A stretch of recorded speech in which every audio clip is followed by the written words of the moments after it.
नमस्कार दोस्तों, आज आपका स्वागत है हमारे चैनल देववाणी में। आज हम जानेंगे कि हम दशहरा क्यों मनाते हैं। बहुत समय पहले त्रेता युग में लंका का राजा रावण अत्यंत बलशाली और विद्वान था। उसके पास असीम शक्ति थी। वह भगवान शिव का परम भक्त था और वेद शास्त्रों का बड़ा ज्ञाता था। लेकिन उसके भीतर एक दोष था, अत्यधिक अहंकार। यही अहंकार उसे अधर्म के राह पर ले गया। रावण ने अपनी शक्ति और सामर्थ्य का घमंड करते हुए देवताओं को परास्त कर दिया और धरती पर अत्याचार फैलाने लगा। इसी बीच उसने छल और बलपूर्वक माता सीता का हरण किया और उन्हें लंका ले गया। यह घटना भगवान राम के जीवन का सबसे बड़ा मोड़ बनी। भगवान राम ने भाई लक्ष्मण और भक्त हनुमान के साथ मिलकर रावण से युद्ध करने का संकल्प लिया। उस युद्ध में वानर राज सुग्रीव, अंगद, नल, नील और अनगिनत वानर सेना ने भी सहयोग दिया। यह केवल एक युद्ध नहीं था, बल्कि धर्म और अधर्म के बीच का निर्णायक संग्राम था। कई दिनों तक युद्ध चलता रहा। रावण अपनी मायावी शक्तियों के बल पर बार बार युद्ध में विजय पाता प्रतीत होता था, लेकिन भगवान राम का संकल्प अडिग था। अंततः दशहरे के दिन भगवान राम ने रावण पर अग्निबाण चलाकर उसका वध कर दिया। उस क्षण आकाश से पुष्पों की वर्षा होने लगी। देवताओं ने जयघोष किया, सत्य की सदैव विजय होती है। यही दिन विजयादशमी कहलाया।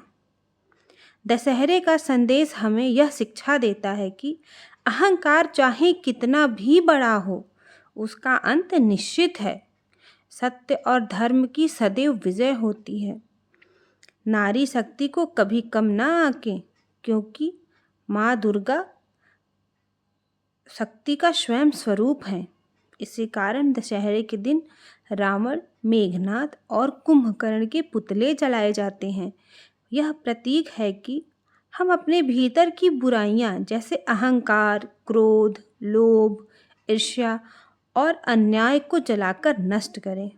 कहा जाता है कि भगवान राम ने रावण का वध करने के संकल्प लिया तो युद्ध से पहले उन्होंने समुद्र किनारे देवी दुर्गा की आराधना की।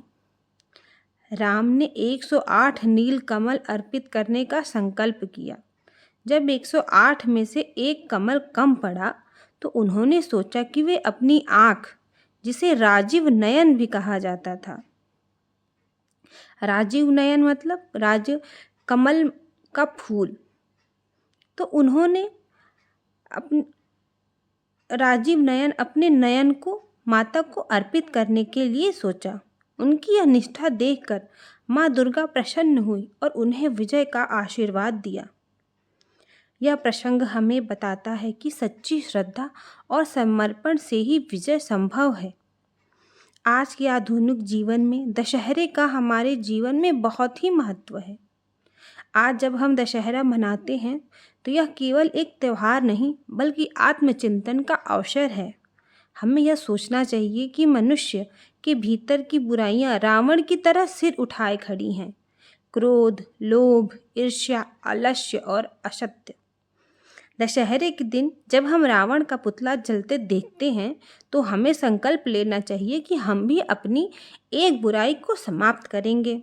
यही सच्चे अर्थों में दशहरे का पावन पर्व मनाना होगा। दशहरा हमें यह संदेश देता है कि चाहे बुराई कितनी भी प्रबल क्यों ना हो, अच्छाई की शक्ति उसके सामने टिक नहीं सकती। राम की तरह हमें धैर्य, साहस और सत्य का मार्ग अपनाना चाहिए। दुर्गा माँ की तरह हमें शक्ति और आत्मविश्वास से हर कठिनाई का सामना करना चाहिए।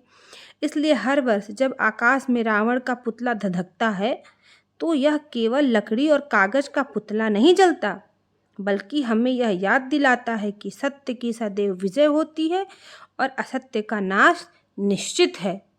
यदि आपको यह कहानी अच्छी लगी हो तो आप हमें लाइक और चैनल को सब्सक्राइब ज़रूर करें। धन्यवाद।